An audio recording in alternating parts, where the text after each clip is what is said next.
अपघात झाला कसा किंवा हे घडलं कसं, हे आज सिव्हिल एव्हिएशन क्षेत्र जगातलं त्याला पडलेलं कोड आहे.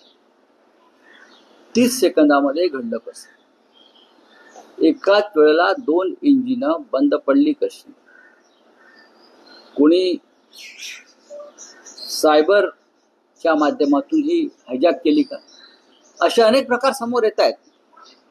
आपण त्यातले एक्सपर्ट नाही आहोत, पण शत्रू राष्ट्राकडून जे सायबर हल्ले होत आहेत, सायबर हल्ले आपल्या देशावर,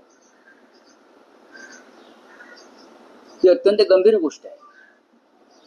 आपली यंत्रणा ठप्प केली जाते, मिलिटरी यंत्रणा ठप्प केली जाते जगभरात अनेकदा. या सगळ्याचा तपास एजन्सी जर करत असेल तर त्याच्यावरती आता फार चर्चा करणं योग्य नाही. दुर्दैवानं 300 पेक्षा जास्त लोकांना प्राण गमवावे लागले. याच्यामध्ये लोक वेगळे अँगल्स देत आहेत, एक्सपर्ट्स, तर ते तपास होईल. तुम्ही जो संशय व्यक्त करता आहात सायबर हल्ला किंवा ज्या पद्धतीनं अत्याधुनिक सगळ्या यंत्रणा होतोय, तर हा अपघात आहे की घातपात आहे, तुमचं काय मत? नाही, मी त्याच्यावरती आता माझ्या मनात काही शंका आहेत आणि त्या शंका आता उघडपणे बोलून एक गोंधळ निर्माण करणं बरोबर नाही. माहिती विविध क्षेत्रातून आमच्याकडे सुद्धा येत असते. मुळात विषय आहे मेंटेनन्स. अहमदाबाद एअरपोर्टवर जिथून हे विमान उडायला परवानगी दिली,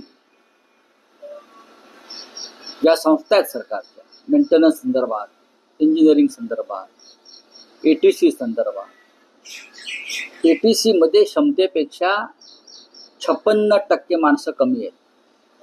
ATC मध्ये, DGCA मध्ये, ज्यांच्याकडून विमानाच्या सुरक्षेची सगळ्यात जास्त जबाबदारी आपण अपेक्षा करतो, तेथेच माणसं कमी आहेत. का, कशासाठी? अहमदाबाद एअरपोर्ट कोणाच्या ताब्यात आहे?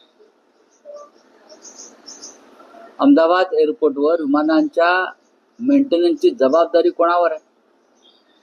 या सगळ्या गोष्टींवर आज लोक, प्रवासी यांच्या मनात संशय आहे.